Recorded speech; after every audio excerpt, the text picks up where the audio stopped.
أعوذ بالله من الشيطان الرجيم. بسم الله الرحمن الرحيم. بسم الله الرحمن الرحيم. السلام عليكم ورحمة الله وبركاته.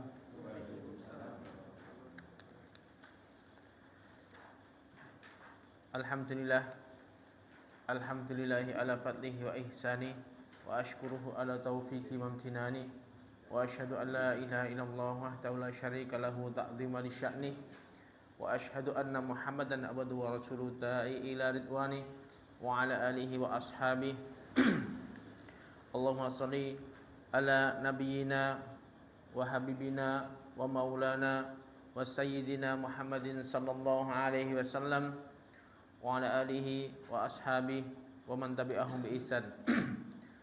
Wa qala Allah ta'ala fi kitabihil karim, ya ayyuhalladzina amanu taqullaha haqqa tuqatih wa la tamutunna illa wa antum muslimun.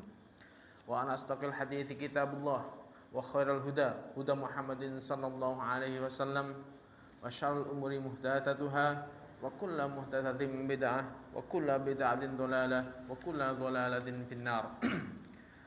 Ma'asyiral muslimin rahimani wa rahimakumullah.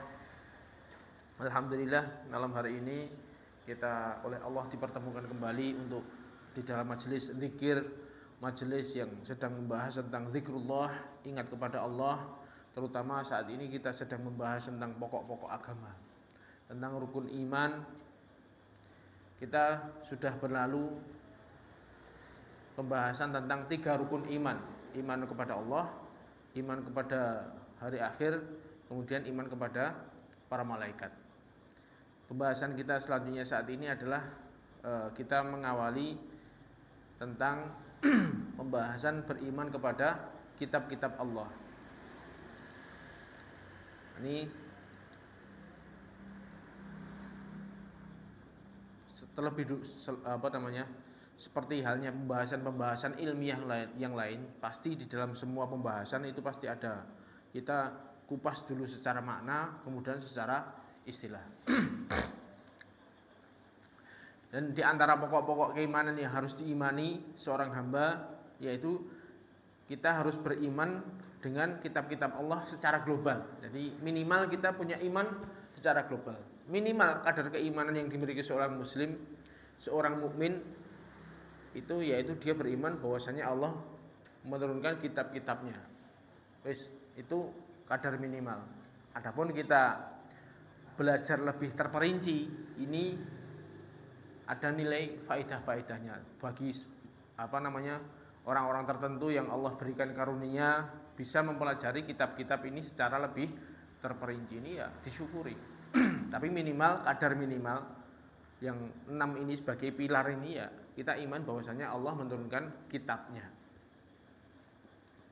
Adapun salah satu, semakin seseorang itu menguasai tentang rukun-rukun iman ini secara terperinci, itu akan menambah, satu, bisa menambah keimanannya. Yang kedua juga bisa menambah manfaat, besar manfaatnya baik di dunia maupun di akhirat. Sekarang alam semesta ini itu diciptakan oleh Allah, dan semua rahasia-rahasianya yang mengetahui adalah Allah. Kemudian Allah menurunkan buku petunjuk untuk bagaimana kita petunjuk-petunjuk yang diberikan oleh Rabbul Alamin, oleh Allah yang menciptakan alam semesta ini. Sehingga buku petunjuk ini, kitab ini adalah suatu hal yang bisa menjadi panduan kita. Makanya di sini juga sangat bermanfaat sekali kita belajar tentang kitab-kitab Allah. Kemudian kita bahas dulu pengertian kitab secara bahasa. Secara bahasa, kitab itu kan, kitabun dalam bahasa Arab itu adalah bentuk mufrad atau bentuk tunggal dari kutubun, yang jamaknya yaitu kutubun. Kalau bentuk mufradnya kitabun, artinya adalah yang ditulis. Berarti kitab adalah sesuatu yang ditulis, itu secara bahasa. Adapun secara syariat makna kitab, kalau kita mendengar ayat Allah mengatakan kitab Allah misalnya dari As-Sunnah Nabi mengatakan kitab Allah, maksudnya apa? Yang dimaksud kitab-kitab di sini secara syariat, kalau kita mendengar tentang kitab berarti adalah kitab-kitab yang Allah turunkan kepada para rasulnya sebagai petunjuk bagi manusia. Jadi buku petunjuk itu tadi. Supaya mereka mendapatkan kebahagiaan dunia dan akhirat, yaitu Al-Quran, As-Sunnah, dan ijma' kaum muslimin menunjukkan tentang wajibnya beriman dengan kitab-kitab Allah. Jadi semua dalil-dalil dari Quran maupun Sunnah serta ijma' kaum muslimin bahwasanya beriman dengan kitab Allah adalah hukumnya wajib. Dan tidak beriman berarti kafir. Dan kekufuran dengan kitab-kitab Allah pada hakikatnya adalah kekufuran dengan Allah Subhanahu wa taala. Dari Al-Qur'an, dalil-dalil dari Al-Qur'an. Jadi kita bahas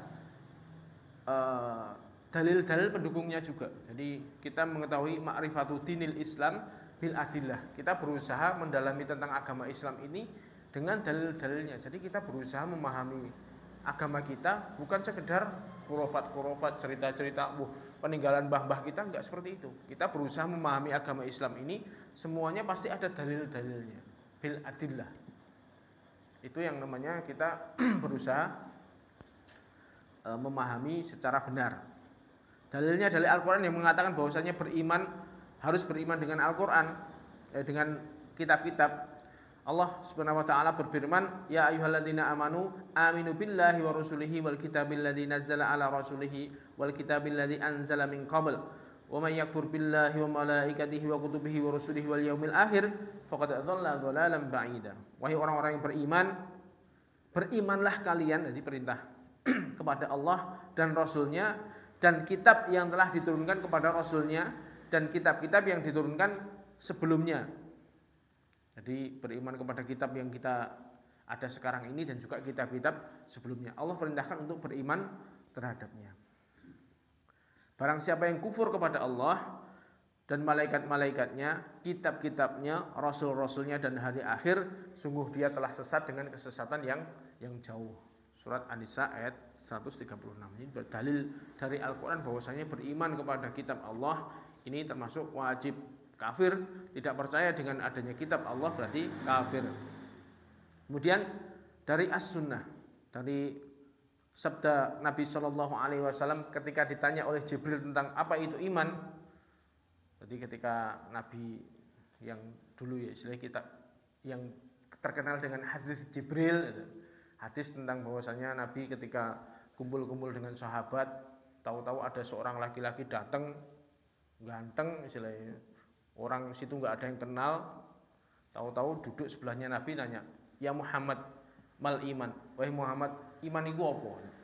Makanya Nabi menjawab, "Al iman an tu'mina billah wa malaikatihi wa kutubihi wa rusulihi wal yaumil akhir wa tu'mina bil qadari khairihi wa syarrihi."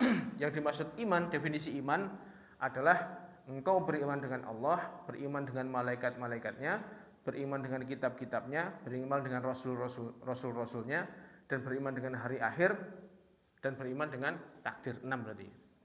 Entah itu takdir baik maupun buruk. Berarti ini adalah 6 rukun iman. Ini definisi yaitu iman. Kemudian Jibril mengatakan sodakta, benar kamu. Sahabat bingung semua, ini sopo takok-takok dewe. Terus baru membenarkan jawaban Nabi. Itulah Jibril ketika mengajari kaum muslimin saat itu tentang definisi iman. Makanya iman adalah beriman dengan 6 pilar itu tadi. Kita harus minimal mengimani secara global. Kemudian setelah itu kalau memang kita mampu, kita mengimani secara terperinci seperti apa yang kita pelajari saat ini. Yaitu kita berusaha memahami 6 rukun iman dengan lebih mendetail.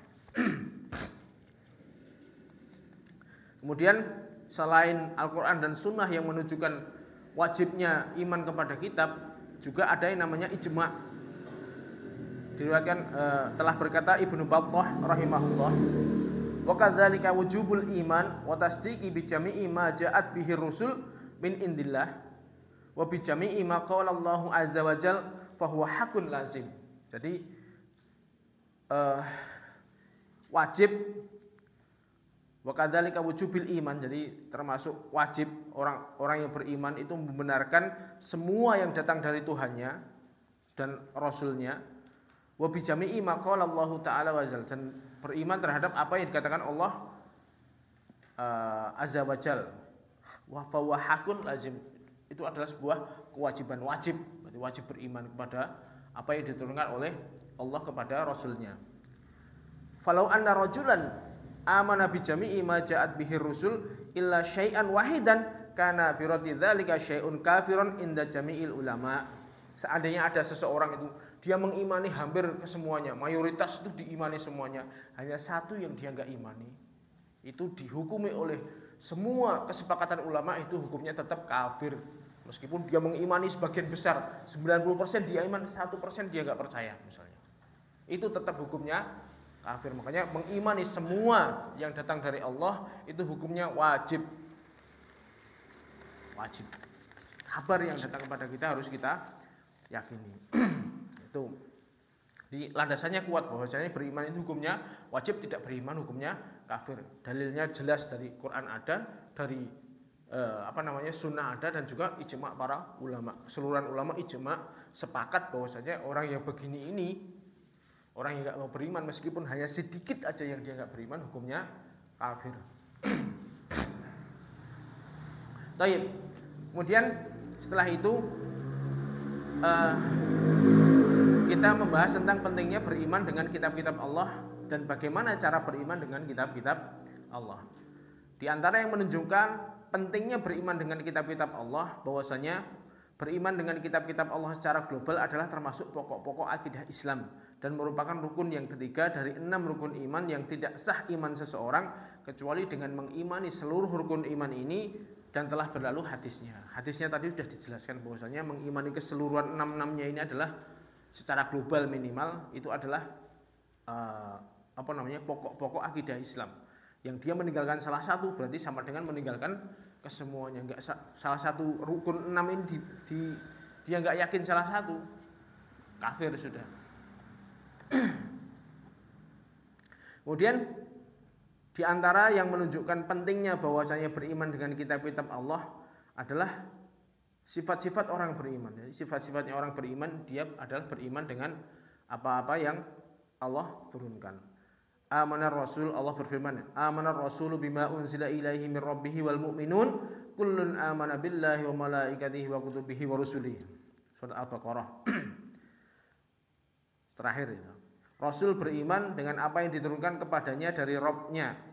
Kemudian pula orang-orang yang beriman semuanya beriman kepada Allah, malaikat-malaikatnya, kitab-kitabnya, dan rasul-rasulnya. Jadi ciri-ciri sifatnya orang iman, dia percaya dengan apa yang Allah turunkan, meskipun itu gaib, meskipun itu istilahnya itu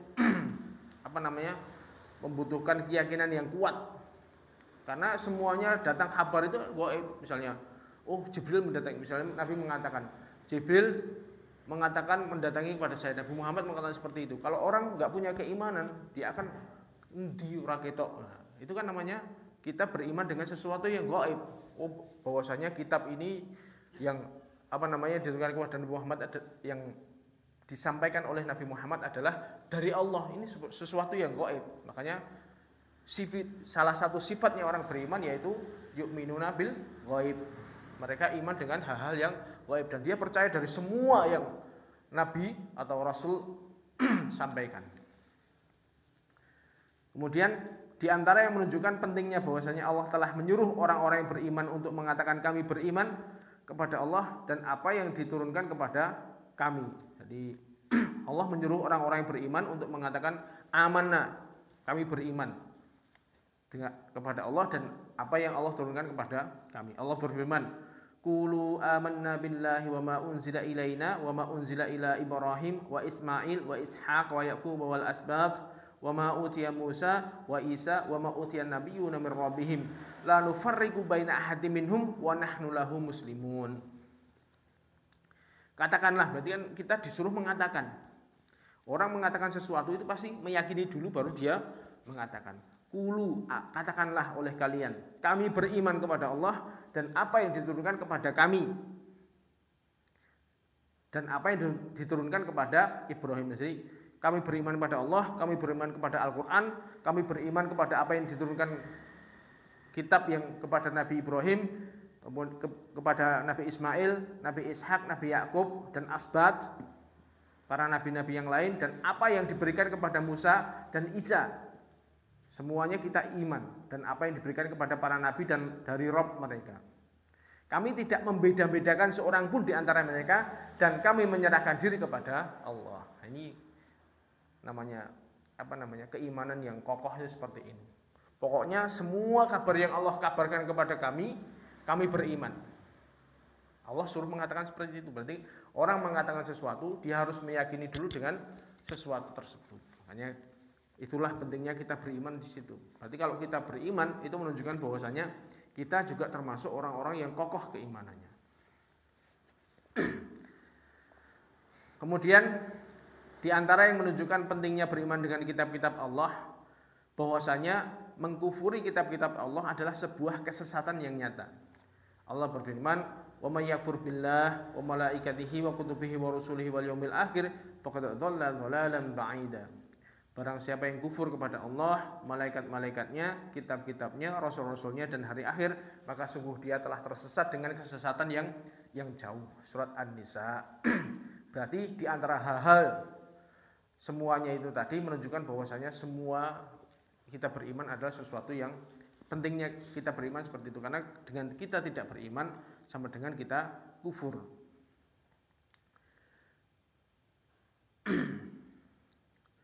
Dan di antara yang menunjukkan pentingnya beriman dengan kitab-kitab Allah, bahwasanya Allah telah menurunkan kitab-kitab tersebut sebagai petunjuk bagi manusia, mengeluarkan mereka dari kegelapan menuju cahaya, menunjukkan mereka ke jalan yang lurus, yang dengannya mereka bahagia di dunia dan akhirat. Allah Subhanahu wa taala berfirman, "Inna anzalna Taurata fiha hudaw wa nur." Sesungguhnya kami telah turunkan Taurat, di dalamnya ada petunjuk dan juga cahaya. Ketika Allah mengkabarkan kepada kita bahwasanya dulu umat-umat sebelum kita diturunkan Taurat atas mereka, dan Taurat itu adalah sebagai petunjuk bagi mereka, meskipun kita sekarang nggak tahu, ya kita percaya gitu aja. Tugas kita adalah mempercayai apa yang Allah kabarkan kepada kita. Demikian pula firman Allah, wa atainahul injil fihi huda wa nur. Kami telah turunkan kepada Nabi Isa Injil, di dalamnya ada petunjuk dan juga cahaya. Makanya itulah pentingnya kita beriman. Dzalikal kitabul la raiba fihi hudal lil muttaqin. Kitab tersebut, Al-Qur'an, itu tidak ada keraguan di dalamnya sebagai petunjuk bagi orang-orang yang bertakwa. Jadi pentingnya kita beriman kepada kitab, yaitu karena kitab adalah petunjuk dari Allah. Allah yang menciptakan langit dan bumi, menciptakan alam semesta ini beserta rahasia-rahasianya. Makanya Allah menurunkan buku petunjuk bagi manusia, bagi orang-orang yang ingin membacanya, agar bagaimana memperoleh kebahagiaan dunia dan akhirat. Dan semua tips kehidupan ada di dalam kitab-kitab tersebut. Kamu pengen begini, semua jalan-jalan yang bisa membuat orang itu bahagia dunia dan akhirat, semuanya terdapat di dalam kitab tersebut. Kita aja misalnya beli motor, kemudian dari pabriknya mengeluarkan buku petunjuk, itu aja kita percaya kan? Apalagi ini pencipta langit dan bumi, pencipta alam semesta, memberikan sebuah petunjuk yang bagi yang ingin membacanya, maka di situ ada semua rahasia tentang alam semesta di situ. Makanya itulah pentingnya beriman dengan kitab.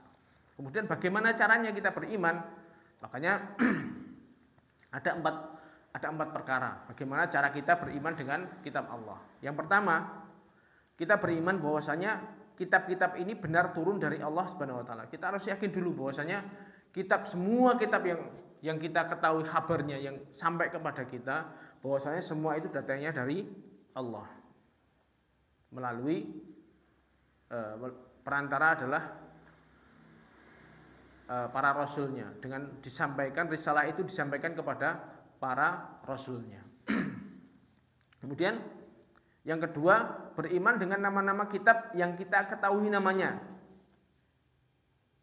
Sedangkan yang tidak kita ketahui namanya, kita beriman secara global aja. Jadi ada beberapa kitab yang Allah sebutkan, kitab Zabur, kitab Taurat, kitab Injil, Suhuf Musa, Suhuf Ibrahim. Berarti semuanya yang datang pada kabar kepada kita, oh ini kitabnya ini namanya ini, berarti kita percaya bahwasanya kitab itu ada. Kalau yang nggak tahu namanya, ada mungkin kepada Nabi Ishak mungkin Allah turunkan kitab, tapi kita nggak pernah tahu apa itu, ya kita beriman secara global bahwasanya setiap mungkin beberapa rasul diberikan kitab, tapi kita nggak tahu namanya. Kita beriman secara global bahwasanya semua kitab yang itu nyampe kepada rasul itu datangnya dari Allah. Kemudian yang ketiga, membenarkan kabar-kabar yang sahih di dalam kitab-kitab tersebut, seperti kabar-kabar di dalam Al-Quran dan kabar-kabar kitab sebelumnya yang belum dirubah redaksinya. Jadi kabar-kabar yang ada di dalam Quran harus kita imani, karena Quran ini kan berlaku sepanjang zaman, mulai dari Nabi Muhammad sampai nanti hari kiamat itu berlaku istilahnya. Jadi kita harus mempercayai penuh tentang Al-Quran. Adapun kabar-kabar yang ada di Taurat, di Injil, mungkin di Suhuf Ibrahim, Suhuf Musa, seandainya datang kabar tentang syariat yang itu belum dirubah, ya kita harus percaya. Seandainya ada, tapi nanti ada pembahasannya. Kemudian yang keempat, yaitu kita beramal ridho dan berserah diri dengan hukum-hukum yang belum dihapus di dalam kitab-kitab tersebut. Dan semua kitab yang terdahulu itu hukumnya mansukh atau telah terhapus hukumnya dengan Al-Quran. Jadi betul-betul dengan kitab yang sekarang ini, kita hidup di zaman sekarang ini, berarti kita mengimani Al-Quran dan kita beramal dan ridho dengan semua yang petunjuk yang ada di dalam Al-Quran. Dan kita harus yakin betul bahwasanya semua kitab sebelum Al-Quran, Taurat, Injil, misalnya Suhuf Ibrahim, Zabur, itu hukumnya sudah dimansuh dengan adanya Al-Quran, sudah tidak relevan, tidak berlaku lagi, kecuali beberapa hukum yang memang diteruskan oleh Al-Quran. Jadi kita hanya mencukupkan diri dengan Al-Quran, hukum-hukum yang ada di dalam Al-Quran itu sudah cukup, tidak perlu kita belajar lagi tentang kitab-kitab sebelumnya, mungkin hukumnya ini enggak perlu. Kita mencukupkan diri dengan kitab yang ada di hadapan kita. Penjelasan keempat ini insya Allah akan kita jelaskan lebih rinci lagi di dalam pertemuan selanjutnya. Kemudian yang namanya kitab itu kan datangnya dengan wahyu. Nah, kita belajar tentang wahyu ini, kalau kita belajar secara bahasa itu adalah maknanya pemberitahuan yang cepat dan samar. Jadi kayak semacam bisikan itu, pemberitahuan yang cepat dan juga samar. Tahu-tahu orang itu ngerti tapi nggak ngerti cara nyampaikannya. Jadi kayak seperti bisikan, tahu-tahu kita tuh mengerti sesuatu. Di dalam Al-Quran Allah menyebutkan bahwasanya ada beberapa kali Allah menyebutkan wahyu. Ini secara makna ya. Jadi Allah ketika mewahyukan Ibu Musa alaihi salam untuk menyusui Musa alaihi salam. Jadi Allah mewahyukan. Jadi Allah mewahyukan itu dengan istilahnya memberikan ilham. Tahu-tahu Allah menggerakkan hatinya seperti pemberitahuan yang cepat. Dan itu enggak tahu entah dari mana, tahu-tahu seperti itu. Nanti ya. Tahu-tahu pengen seperti ini, itu namanya wahyu, itu seperti itu. Kemudian Allah juga mewahyukan kepada lebah untuk membuat sarang juga. Lafadznya kan itu. Tahu-tahu lebah ini berinisiatif untuk membuat sarang. Ini semua wahyu dari Allah. Ini secara bahasa lah, bukan wahyu secara syariat. Jadi ada yang namanya pemberitahuan cepat dan samar. Jadi Allah memberi wahyu itu maksudnya bukan seperti wahyu yang tentang kitab ini, bukan. Tapi ini secara bahasa. Kemudian ada juga secara bahasa Allah menyebutkan bahwa Nabi Zakaria mewahyukan kepada kaumnya dengan isyarat. Dengan isyarat bahwasanya Nabi Zakaria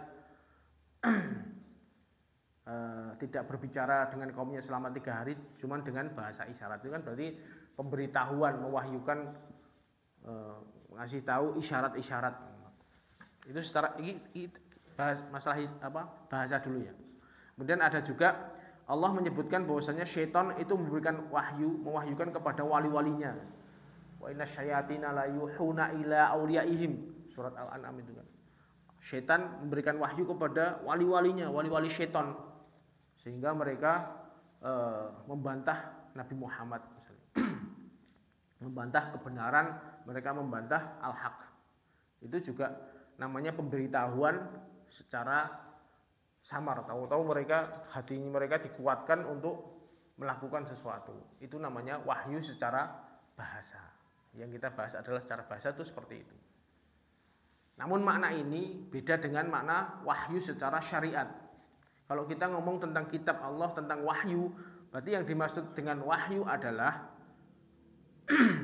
pemberitahuan Allah kepada para nabinya dengan apa yang Allah ingin sampaikan kepada mereka. Jadi kalau kita bahas tentang wahyu dari sisi syariat, oh ini kitab ini adalah wahyu dari Allah. Jadi wahyu itu bagaimana? Yaitu wahyu pemberitaan dari Allah kepada nabinya, sesuatu yang ingin Allah sampaikan kepada manusia. Caranya macam-macam, baik berupa syariat atau kitab, maupun dengan perantara atau tidak tanpa perantara juga bisa. Allah menyampaikan langsung kepada nabi tersebut atau melalui perantara, yaitu malaikat Jibril atau malaikat selain Jibril yang sudah dibahas kemarin. Dan wahyu inilah yang merupakan kekhususan para nabi, sebagaimana firman Allah, Inna auhayna ilaika kama auhayna ila Nuhi wan nabiyyin min ba'di. Sungguhnya kami telah wahyukan kepadamu sebagaimana kami telah wahyukan kepada Nuh dan nabi-nabi setelahnya. Jadi wahyu ini khusus pada nabi. Kalau sekarang ngomong seandainya ada seseorang ustadz misalnya, kiai mengatakan didatangi malaikat Jibril mendapatkan wahyu dari Allah, itu dusta. Karena setelah Nabi Muhammad wafat, Nabi Muhammad sudah meninggal, wahyu putus, sudah tidak ada lagi wahyu dari Allah. Makanya kalau orang sekarang ini mengaku-ngaku dapat wahyu, ya bisa jadi wahyu dari setan juga, atau wahyu dari ya dari jin-jin itu. Enggak, berarti itu adalah ucapan-ucapan dusta, sudah enggak ada lagi wahyu. Kalau itu maknanya secara syariatin tadi. Adapun wahyu yang Allah sampaikan kepada para nabi itu ada 3 cara. Yang pertama, Allah langsung mewahyukan ke hati nabi tersebut sesuatu yang diwahyukan. Seperti halnya sabda Nabi sallallahu alaihi wasallam, "Inna ruhal qudusi nafatha fi ru'i anna nafsa lan tamuta hatta tastakmila ajalaha wa tastau'iba rizqaha wajmilu fit talabi wa la yahmilanna ahadakum istibta' arrizq ayatlubuhu bimaksiatin fa innallaha la yunalu ma indahu illa bi ta'ati." Sungguhnya Rohul Kudus Jibril telah meniupkan di dalam hatiku sesuatu. Jadi tahu-tahu malaikat Jibril langsung ngomong ke hatinya Nabi Muhammad. Ini pemberitahuan langsung malaikat Jibril kepada Nabi Muhammad bahwa sebuah jiwa itu tidak akan meninggal sampai sempurna ajalnya dan sempurna rezekinya. Jadi sudah ada jatah umur dan juga jatah rezekinya ini klop. Kalau rezekinya habis, ya dia mati sudah. Jatahnya sesuai seperti itu. Jadi wis to, kapak-kapakno intine lho. Kapak-kapakno selama jatah umurmu isih ono, kowe isih oleh rezeki. Itu makna secara secara makna seperti itu. Jadi apapun usaha kalian, selama Allah masih mentakdirkan umur bagimu, berarti rezekimu ya isih ono. Nek umurmu istilahnya rezekimu entek, ya umurmu ya entek ya. Itu maksudnya. Jadi apapun yang kalian lakukan, selama jatah umurmu masih ada, jatah rezekimu ya isih ono. Entek, istilahnya kalau sudah nanti rezekinya habis, ya umurnya habis. Maka hendaklah kalian memperbaiki cara mencari rezeki kalian. Jangan sampai salah seorang kalian mencari rezeki dengan maksiat karena melihat lambatnya rezeki. Karena sesungguhnya tidak dicari apa yang ada di sisi Allah kecuali dengan ketaatan kepadanya. Hadis rawahu Abu Nuaim. Jadi percuma. Makanya Nabi berpesan, jangan sampai kalian mencari rezeki itu dengan cara yang haram. Meskipun kalian melihat, rezeki kok iki golek sing halal wae angel koyo ngene kok. Akhirnya terus mencari menempuh jalan rezeki untuk mempercepat rezekinya. Padahal hakikatnya sama sekali itu tidak mempercepat rezekinya, karena ya jatahe padha tetep oleh ya semono. Seandainya dia istiqomah di jalan kebenaran, di jalan ketaatan, dia tetap oleh rezeki. Makanya jangan mencari dengan cara yang haram, karena sesungguhnya itu yang kalian cari di haram itu cuman di dunia tok, karena sesuatu yang di sisi Allah di akhirat itu tidak bisa dicari kecuali dengan cara yang taat, dengan ketaatan kepadanya. Jadi percuma. Intinya gitu. Apa yang ingin disampaikan Nabi Muhammad itu seperti itu. Wis to, mbok apa wae. Jatah rezeki wis ditetapkan. Selama umurmu wis ono, rezekine wis ono. Makanya rugi kalau kita mencari rezeki dengan cara yang haram. Karena itu sama sejatinya tidak memperbanyak jatah rezeki, yo enggak. Tapi seandainya misalnya surga itu tanpa bisa diraih dengan ketaatan. Kalau dia mencari rezeki dengan cara yang halal, yang haram, dia mempertaruhkan sesuatu yang di sisi Allah, rugi.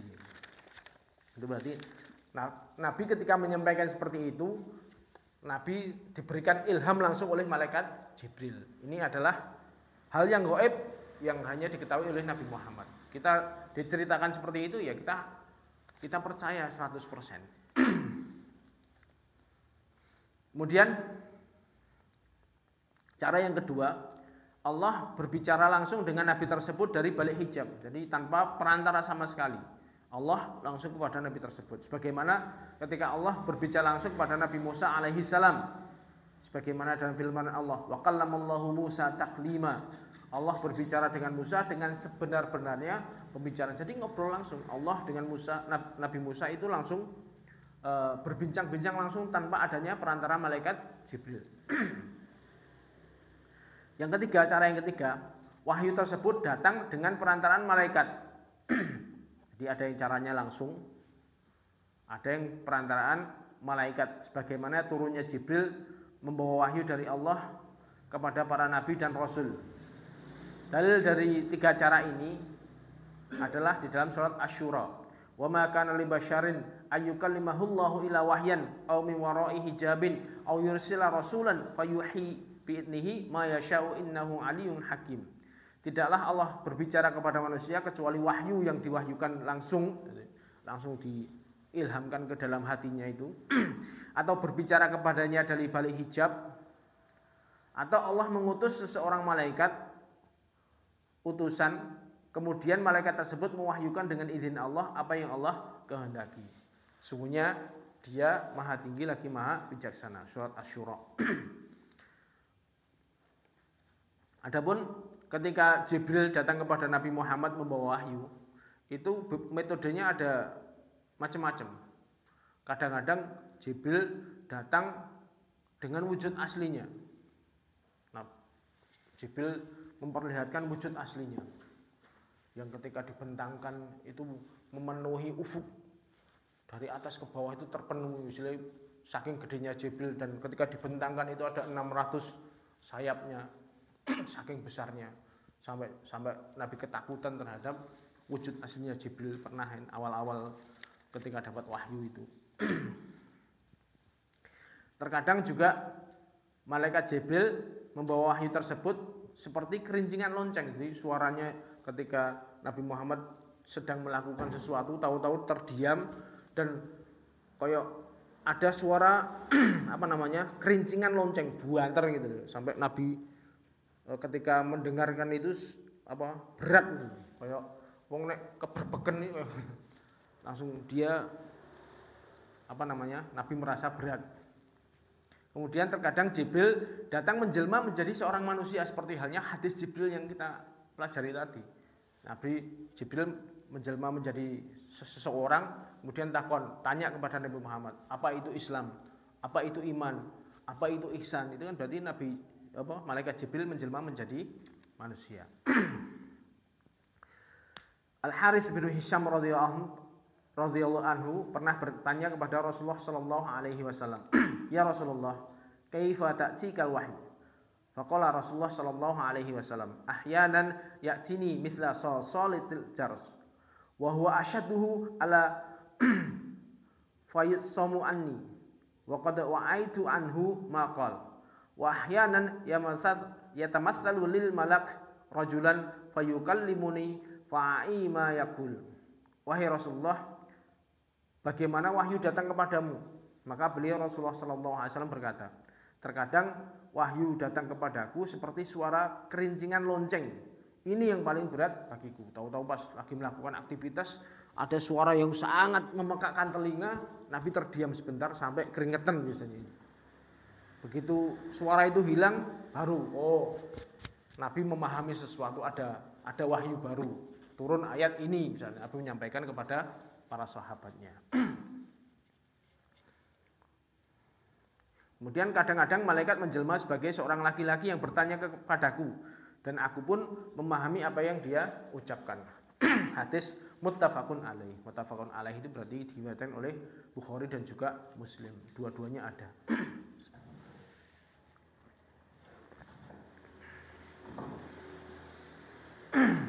Jadi itu metode atau cara wahyu turun kepada para nabi. Berat memang. Orang-orang khusus, dan ini semuanya gaib. Kita diceritakan seperti ini, kita nggak melihat langsung, para sahabat juga nggak melihat langsung. Tapi itulah tugas orang yang beriman, dengan cerita-cerita seperti itu, kabar yang datang dari Allah Rasul, kita beriman secara total, tanpa tapi-tapi, tanpa ragu-ragu.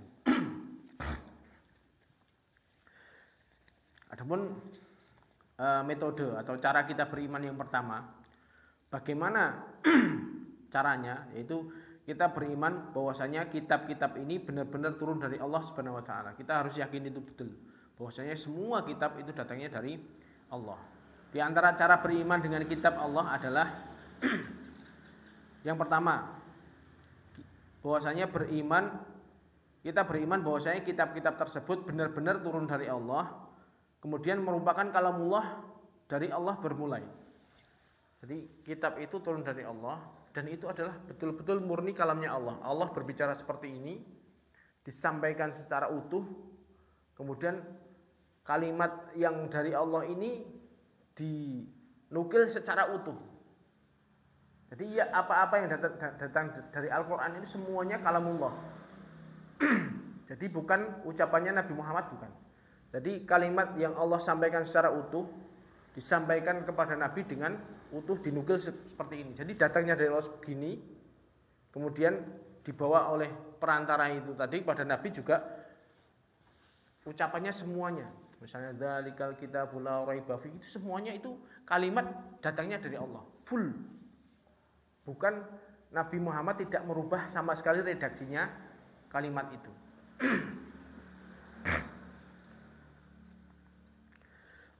Kemudian cara yang kedua, nah ini rotok abot. Ini memang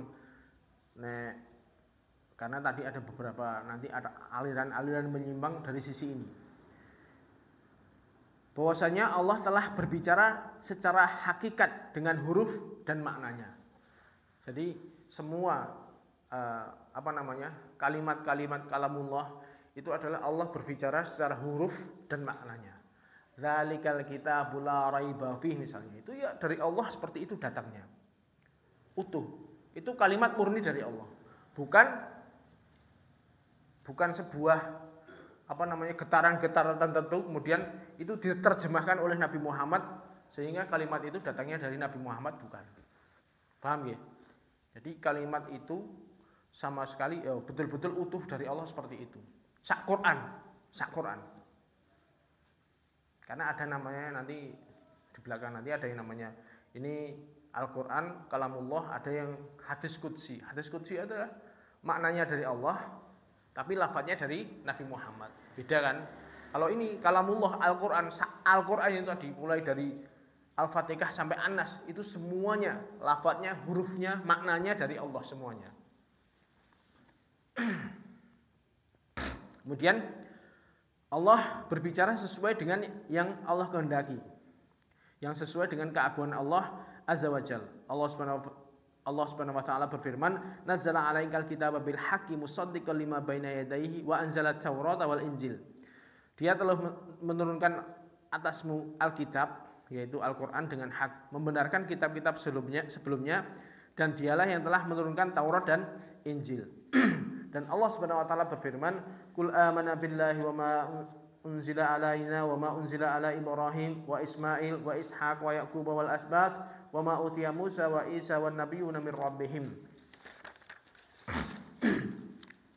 Katakanlah, kami beriman kepada Allah dengan apa yang diturunkan kepada kami dan apa yang diturunkan kepada Nabi Ibrahim, Ismail, Ishak, Yakub dan juga Asbat, dan apa yang diberikan kepada Musa, Isa dan para nabi dari Rabb mereka. Surat Ali Imran. Jadi kita harus betul-betul Allah meyakinkan bahwasanya kul amanna, imanlah. Jadi tidak boleh seperti itu tadi ya. Allah berbicara dengan huruf dan maknanya. Sak Quran itu adalah betul-betul nukilan ucapan Allah. Sak hurufnya, sak maknanya, semuanya.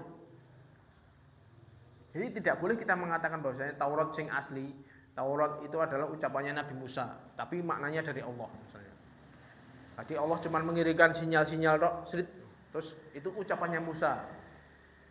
Itu nggak boleh kita mengatakan seperti itu. Injil adalah ucapannya Nabi Isa atau Al-Quran adalah ucapannya Nabi Muhammad, itu juga nggak boleh. Seperti halnya ya orang-orang kafir itu omongan mereka seperti itu, alah gitu, cuman omongan Muhammad. Dan juga sebagian firqah yang menyimpang seperti itu, mereka saking menafikan sifatnya Allah, berarti kalau Allah berbicara dengan huruf dan maknanya berarti Allah itu sama dengan makhluk. Kita nggak boleh meyakini bahwasanya Allah berbicara seperti halnya kita, itu nggak boleh. Sehingga Al-Quran yang datang kepada Nabi Muhammad itu adalah Allah mengirimkan sinyal-sinyal kepada Nabi Muhammad. Nabi Muhammad yang tertulis dalam Al-Quran adalah ucapannya Nabi Muhammad, versinya Nabi Muhammad, wong Arab. Sehingga Al-Quran yang itu nggak ada sama sekali nilainya kalamullah. Sehingga mereka mengatakan Al-Quran itu makhluk. Al-Quran itu padha wae omongan Nabi Muhammad tok ya disalin ngono tok. Itu adalah firqah menyimpang seperti itu. Seperti Al-Jahmiyah, Mu'tazilah. Mereka mengatakan bahwasanya Al-Quran itu makhluk. Al-Quran itu bukan ucapannya Allah, itu ucapannya Nabi Muhammad. Kita nggak boleh seperti itu. Kita harus betul-betul meyakini sak Quran mulai dari Al-Fatihah sampai dengan An-Nas itu makna huruf itu adalah semuanya dari Allah. Kalau Allah mengatakan alif lam mim misalnya, itu ya dari Allah seperti itu redaksinya, tanpa dirubah sama sekali. Datang ke kita ya seperti itu. Qul a'udzu birabbin nas, itu ucapan Allah kepada Nabi Muhammad, persis seperti itu. Itu yang harus kita yakini seperti itu. Paham ya? Adapun orang-orang yang mengatakan bahwa kitab-kitab tersebut adalah ucapan manusia, maka dia telah kufur dengan ayat-ayat Allah. Allah berfirman, "Innalladzina kafaru bi ayatina ayatillahi lahum adzabun syadid wallahu azizun dzuntiqam." Sungguhnya orang-orang yang telah kufur dengan ayat-ayat Allah, mereka akan mendapatkan azab yang pedih, dan Allah adalah zat yang maha perkasa dan maha memiliki siksaan. Surat Ali Imran. Jadi ancamannya berat kalau kita sampai mengatakan seperti itu. Kita berarti nggak percaya bahwasanya Allah itu adalah kalamullah. Juga Allah telah menceritakan tentang ucapan sebagian orang kafir yang mengatakan inna hadza illa qaulul bashar. Tidaklah Al-Qur'an ini kecuali ucapan manusia. Ini omongannya Muhammad ini. Ngopo mbok percaya gitu. Ini adalah ucapan orang-orang kafir dan itu ditiru oleh sebagian kaum muslimin. Makanya para rasul dan malaikat hanya sebagai perantara dalam menyampaikan kalamullah. Allah Subhanahu wa taala berfirman, "Wa innahu latanzilu rabbil alamin, nazala bihir ruhul amin ala qalbika litakuna minal munzirin bilisanin arabiyyin mubin." Sungguhnya di Al-Quran diturunkan dari Rabbul Alamin, turun dengannya Ar-Ruhul Amin, diturunkan oleh Jibril atas hatimu Muhammad, supaya engkau menjadi pemberi peringatan. Turun kitab tersebut dengan bahasa Arab yang jelas. Dengan bahasa Arab yang jelas. Jadi Allah menurunkan kitab dengan sebuah kalimat bahasa yang sangat indah, sehingga bahkan orang-orang Arab yang ahli syair sekalipun, ahli bahasa pun tercengang dengan turunnya Al-Quran. Al-Quran dibawa oleh Nabi Muhammad yang sama sekali beliau termasuk golongan ummi. Orang nggak bisa baca tulis. Sedangkan mereka saat itu orang-orang Arab itu para pengagum syair. Mereka pengagum tata bahasa yang indah. Mereka mempunyai sajak-sajak puisi-puisi yang indah di dalam melantunkan bahasa Arab. Dan Nabi Muhammad nggak punya kemampuan seperti itu. Tahu-tahu Nabi Muhammad membawa sebuah kalimat-kalimat yang mencengangkan orang Arab. Itu betul-betul sehingga orang yang berakal saat itu akan mengatakan ini adalah bukan kalimatnya Muhammad. Ini adalah kalimat dari Allah.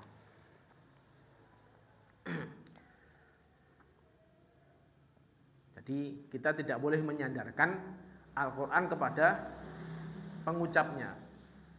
Adapun misalnya di dalam Al-Quran ada misalnya innahu laqulu rasulin karim.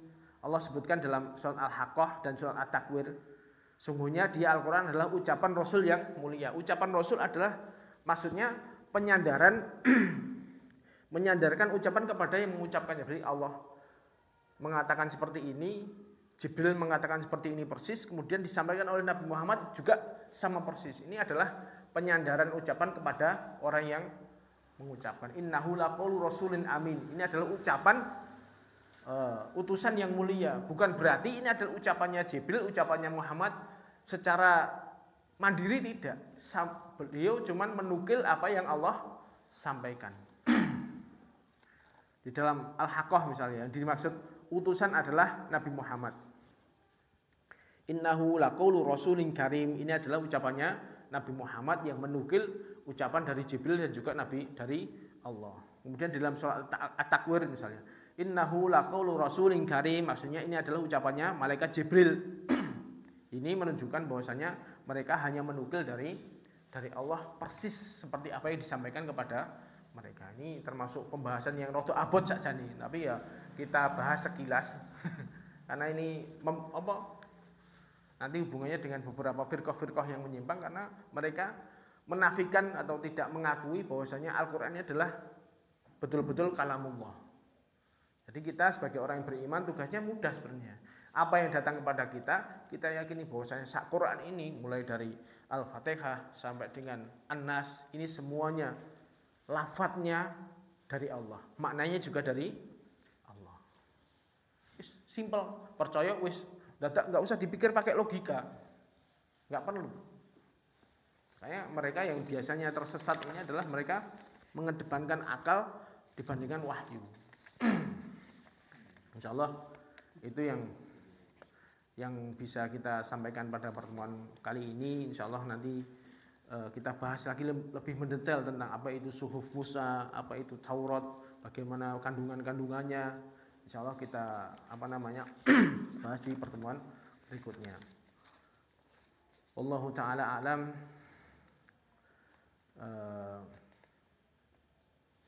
Wabillahi taufiq wal hidayah. Subhanakallahumma wa bihamdika asyhadu an la ilaha illa anta astaghfiruka wa atubu ilaik. Assalamualaikum warahmatullahi wabarakatuh.